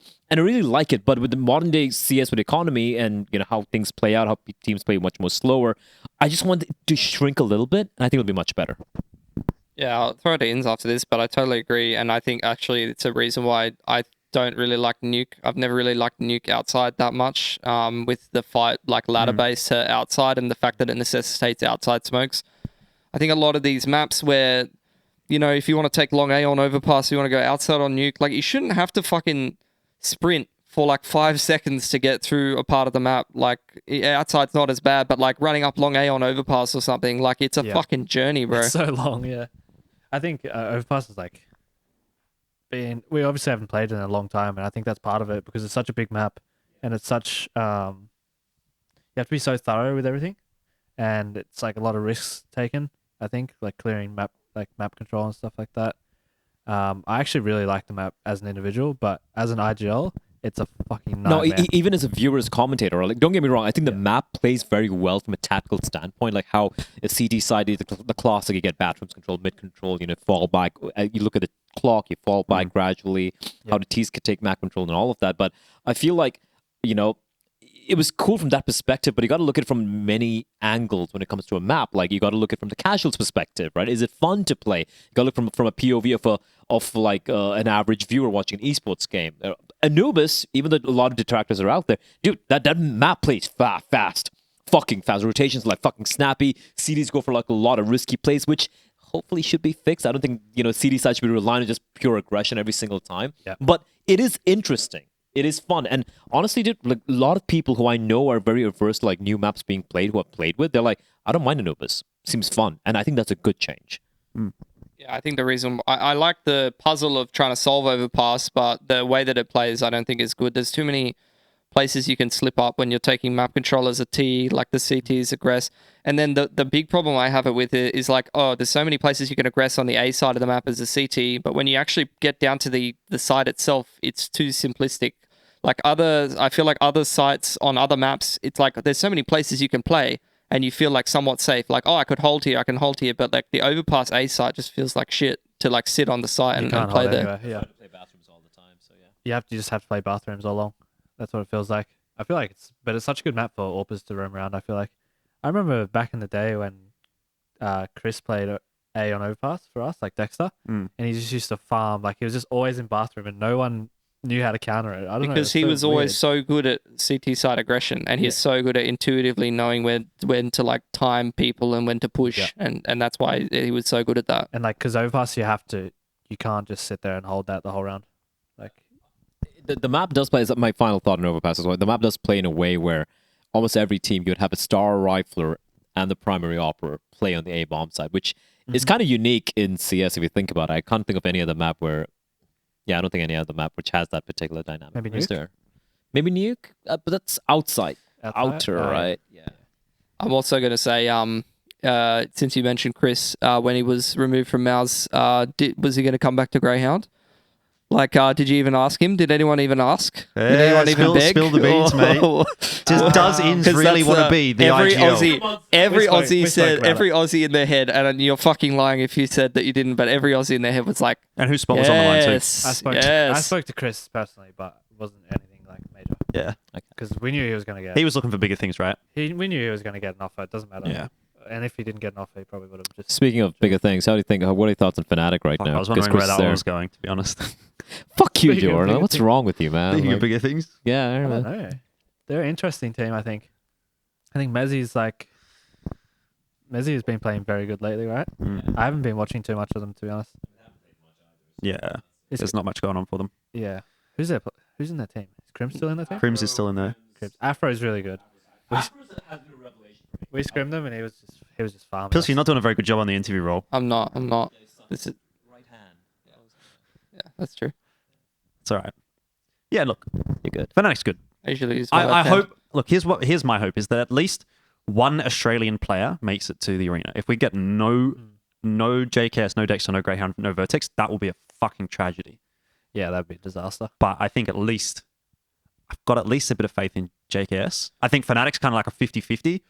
And look, I don't. Okay, just stop talking. Greyhound or Vertex make it. Listen, I'll be stoked. Okay? Listen, I'm here for the storyline of Lin Vision to the arena because for some reason every Aussie event that a Chinese team makes it to the stage, they just go fucking crazy. Chinese flag comes out, people start popping the fuck off. Tyloo 2018, never forget. Tyloo 2018. Tyloo 2024, mate. Have you heard about them? They're pretty good. They're pretty good as well. And they've played a few times as well. They're not here in Sydney, though, sadly. We'll talk about that next episode. Yeah. We don't talk about Asian CS today. We'll be there. What about, have you ever been worried about anyone getting poached from your team? Because like that kind of obviously happened with like Dexter and that left a bit of a hole in the roster. And look, I realize I'm probably asking the guy who's most likely to get poached from the team. So maybe it's a moot point, but has that ever been a thought? Not really. I think like we have to be. You can't get poached unless your team's having good results. I feel like unless you're just hard carrying as well. Right. Like, unless you're just dropping 40 every game and still losing somehow. But I feel like it's pretty impossible to get poached if your team's not doing anything. Like we're pretty much doing nothing right now. How are you feeling about the IGL role though? Because like I know that was not like it seemed like it wasn't a natural thing. Yeah. If I'm being honest, it took a while for you guys to actually settle on INS is the IGL. Yeah. Like after Dexter left, if that made sense. It's not really my preferred role. Like I would prefer to just be doing my own thing. Is it similar to the coach problem? How so? Like there's can't just find no someone. one else. Like there's just no one else. There's just you only have a group of players and you're just doing what you can with it. We tried Simon IGLing for a bit for one of the majors. I think we're at our best when I'm IGLing. That's the only problem. And obviously, as much as I have preferred not to do it in the past, like I'm happy to do it if we're actually doing stuff and performing well, which we're not right now. So it's kind of like pretty disappointing. I'd prefer not to do it, but I don't think anyone in Australia would even would have to go international. It wouldn't be an upgrade, so to speak. Opinion. Yeah. Yep. Yeah, I mean, I tend to agree. Yeah. But what about the whole role shifting conversation that you guys had? Like, I remember this was obviously sort of centered around faceit mostly. Has anything sort of changed there? Like, have you guys sort of stuck with that change you made? Like, it was like 6 months ago or something like that, right? Yeah. So where he was taking a little bit less like responsibility necessarily was the conversation I heard. Yeah. So we've stuck with that, and I've moved roles as well to my preferred like lurking role. I'm still like IGLing, but I'm having Liaz have more of a say in mid rounds. Okay. Which is what I've wanted for a while, and I wanted him to be the entry and pretty much take over that because he was doing that in 100 Thieves for a long time. Right. And he was actually quite good at it. And he's pretty experienced too. Like he's been around the block. It's like it was either him or Sicko that I wanted to do it just because of the experience and the age. I think Vexite's really good at it, but he's also like he needs to develop. Still very, very, very young, and he hasn't experienced anything near like Liaz and Sicko. Well, I feel like I didn't see you guys play for a while, and then I saw you guys play at the end of Go, like a game of Inferno, and I saw Sicko, like after you guys take Nana control, Sicko's the one that was getting dropped off top Nana. I was like, wait, what the fuck's going on here? This doesn't feel right. We changed that after, not after Dallas. I can't remember what event it was after, but he was I wanted to go to the like second mid guy and be the one dropped off at top mid and apps and stuff like that. So, because I think it actually suits my playstyle. I'm like a very, like I can entry and stuff like that, and I'm happy to entry, but it's kind of hard. I don't know. I like being dropped off and just like lurking because I feel like I'm very slow and I know how to. I understand how teams will rotate and stuff like that, and where the site will be weak, and it makes it easier for me to call people back. Yeah, I used to IGL from the wing as well, and it's something that I don't think people talk about very much on broadcast, but what position you IGL from on the map, like you can, entry IGL, you can obviously be the player that's using the supportive util to set people up, but IGLing on the wing is uniquely good because it cuts out the middleman in terms of communication, like knowing where the rotations are happening. So you can be the person to actually be like, oh, they're rotating off this side of the map and call people back for like, the late round play or whatever. So there's definitely pros and cons to both, I think. I think when entering and IGLing, it's very hard for me to organize, I guess, all the util, because a lot of the time I'm left to organize the util for everyone to throw. and a lot of the time I just want to cop one flash and just enter and like use my aim, Yeah. which is what I used to do back with Chris in the team. I was either that or hard lurking, and that's what I'm most comfortable doing. Do you feel like there's a lack of a second voice in the team for that? Like, with that, is that something you maybe could be like in a long-term way looking to maybe mold one of the players into doing that or something to kind of help you out, taking care of maybe they might be the guy who's going to be the lurking, because you could work with the pack, for example, like Robs does, for example, for FaZe, as an example. Yeah, well, we had like Faceit doing that at the start, but I just feel like he doesn't have enough experience and understanding right now for it to be a thing. And I think, honestly, I don't want to like call anyone out, but I think like for Ali needs to be a bigger voice in the team. I feel like Orp has a big understanding and a big like over pitcher. He does seem to have a personality, though. He does, yeah. Yeah. It's just like, I don't know. Sometimes we just lack understanding as players, and that's one thing that'll make us struggle. Yeah, I mean, it's one of those situations, obviously, being geographically challenged, right? You don't get as many reps. True. To be fair, you guys are getting a lot of reps internationally at the moment, but I can imagine it's different going overseas, playing the event, coming back home, versus going overseas, staying and living and scrimming and It's definitely different, yeah. whatever, being involved and stuff like The that. main So, reason I want to coach is to hold people to like a standard. certain standard. Yeah. Because I'm not a huge personality either. Yeah.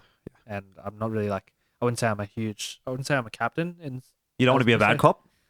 Yeah, kind of. I just don't want to Yeah.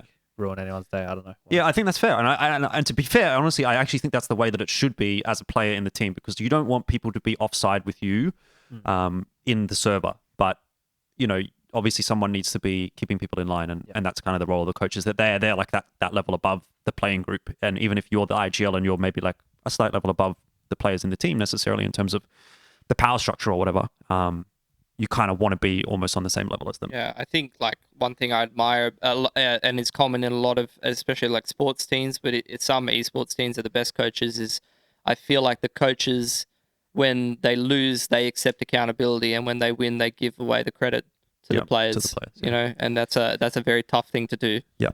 Look, I want to start wrapping this up because we're getting about an hour and a half in. So I've got a couple more topics to touch on. Do you have something there, Bleh, before we move on? Not really. All right. So obviously your first game, G2. Yep. How are we feeling? Are we thinking It's going to be tough. upsetty spaghetti but or definitely upset potential there. yeah, fuck JKS? Yeah. Grayhound for life? Well, I heard I think Justin arrived last night. I saw him today in the lobby. Yeah, I think because he messaged Jay asking. Oh if yeah, we he could sort him out. messaged Mac as well and asked if he could get a PC or something like that. So Yeah, I think he would have so- been here yesterday. Yeah, I mean they're going to be jet lagged, which is a good thing for us, obviously. Yeah.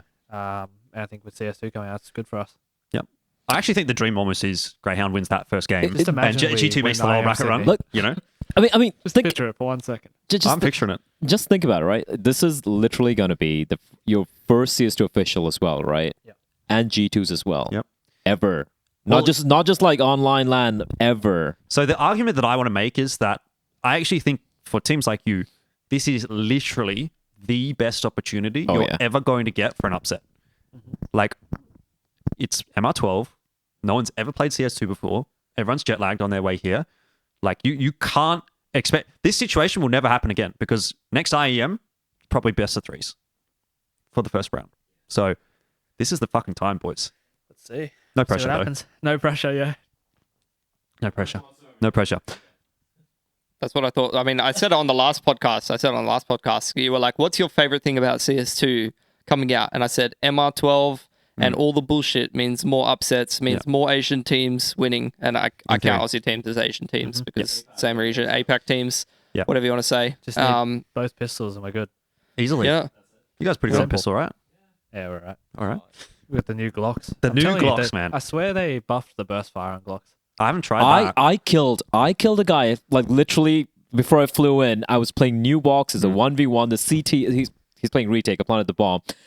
I burst. I mean, he was kind of like, I think like 50 HP or something. Yeah. I burst fired him from new box to CT near where the truck is. Oh, fuck. Yeah. And because I missed like the right my right mouse button and he just died. I'm like, what the fuck? Yeah. So I'm telling you, I swear definitely something's buffed. different 100%. about I agree with you. Keep an eye on the burst fire for I mean, Yeah. blocks tomorrow. were broken at the start at CSGO as well. I'm happy about that. You just need to fix the FAMAS burst and I'm going to be happy. Yeah. I'll be happy if they delete all bursts after 3 years of playing Valorant. Yeah. I never want to Burst see a plastic. right click again. That Burst shit is fucking... That sounds like a you problem for playing Valorant, but yeah, whatever. All right, here's the last topic. And I guess this one could be a longer one as well. We haven't had the opportunity to really do like a CSGO wrap-up or anything like that, but I thought this is a good opportunity since we've got Ins, yourself, one of the top players in ANZ at the moment, currently Pilly and I, who have obviously been casting CS in ANZ pretty Blair's much just here. from the outside. And Bleh, he's just here, I guess. Lucky to be in the country. I mean, that's why we didn't give him a microphone. Yeah, probably ship him back to India at this point. Beer, though, so Yeah, you can have the beer. Take it with you. Fuck off. Top 5 ANZ players of CSGO. What do we like? Can we actually come to a official, unofficial list here?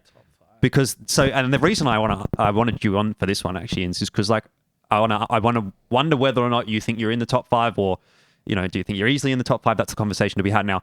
Here's where I want to start it. I think JKS number 1, Dexter number 2. No conversation to be had. Unless This is all time, yeah? all time CSGO. So CSGO only. JKS one number easily. Uh, I agree. Definitely JKS one. What is it, number 2 was? I said Dexter, but I think you can make the argument for Azza. I think Azza. You think Azza? I think Azza. But yeah, I think Azza. Top 4 at a major, to be fair. Azza for longevity, for long as being still relevant in a way. Just that particular team didn't quite pan out, which was a team that he almost got picked up for. And Dexter's been a little bit more recent, right? Like it's been like the past couple of years, 3 so to speak. years or so? 3 years, yeah. When you had that really good run Since with COVID. you guys also. I think Azza, Dexter number 1, Azza, Sorry, JKS 1. JKS Azza 1, 2, Azza Dexter 2, 3. Dexter. I'd almost put Dexter second. That's what I think. I feel like I'm a bit biased though because I played with him. Yeah. And I know how much of an impact I think it's like, yeah. I think it's a 50-50. Dexter from more recency bias and Yeah. Azza from a longevity standpoint. Yep. I'm happy with that. I think for me, like I said, I think Dexter 2, Azza 3, but I could see the argument for Azza 2, Dexter 3. Yeah. Depends what you value.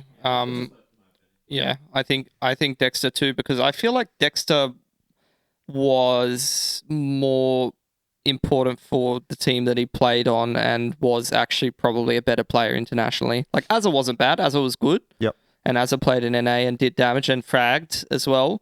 But Dexter used to have like fucking insane maps, like actually just win the game for the team and carry.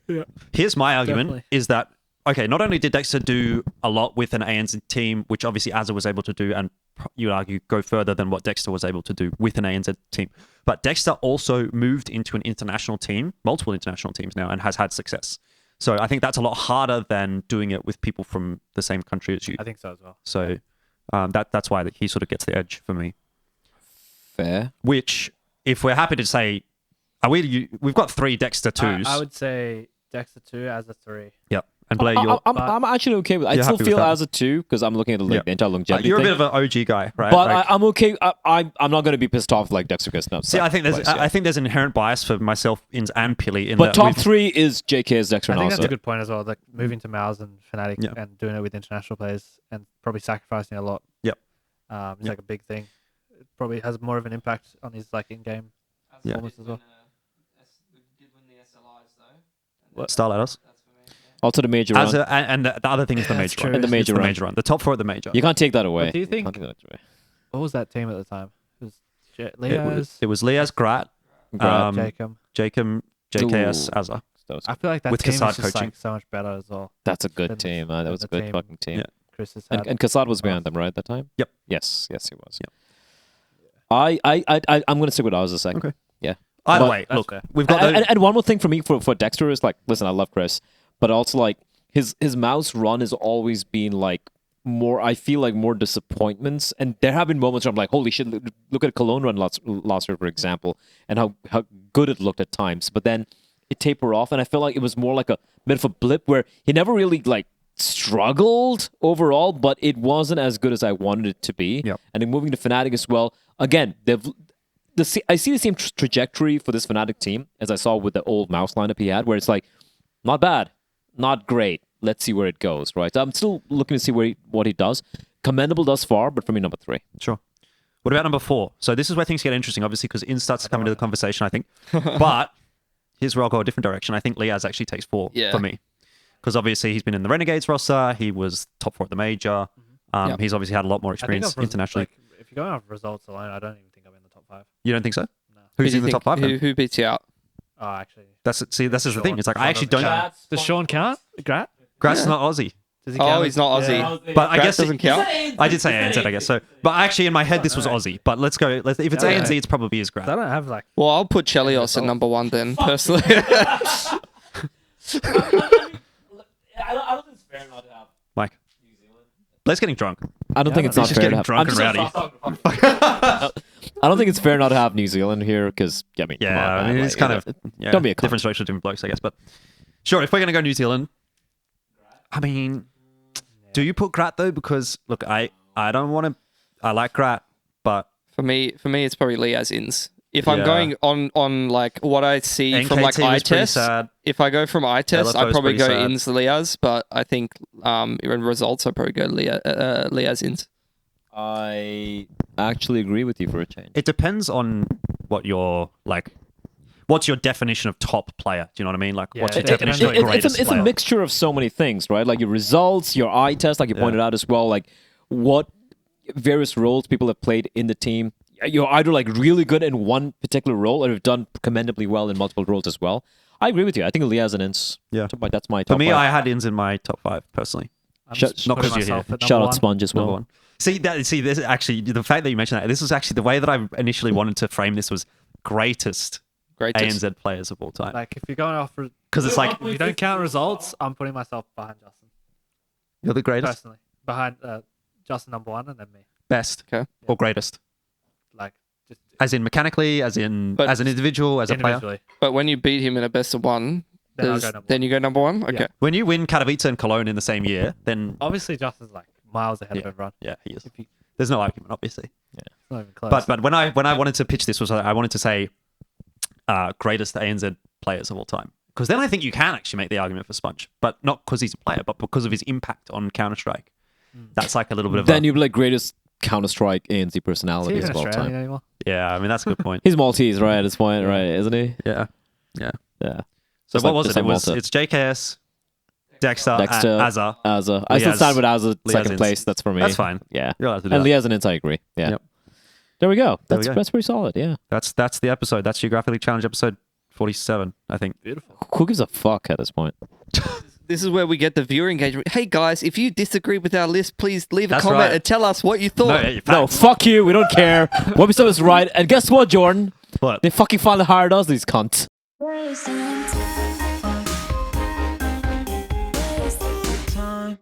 Hey guys, just at the end of this video, I'd like to give a quick shout out to Jean, who is my first supporter on buymeacoffee.com. If you'd also like to support me financially or any of my content, make sure to check out the link. It is in the description box below.